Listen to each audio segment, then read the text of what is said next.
Deputy commissioner केच ख्वाजा सिकंदर जीशान ने सरू किया वानो गुसान के बाबता दीवानी बरजम तारक बुता क्या ये तहा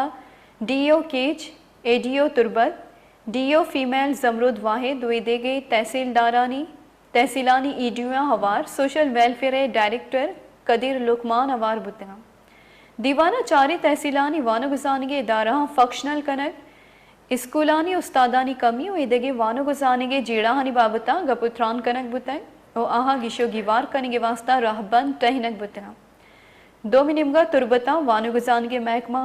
नॉन टेक्निकल स्टाफ है यकसद पंजाब पंच नियमगा तखुर्री ऑर्डर बाहरुबांग कनक बुताएं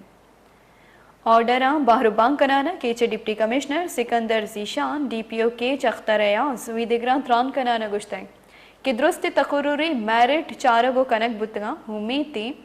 सुबंदी उम्मीदवार को ईमानदारियां वती जिम्मेदारियां पूरा करना।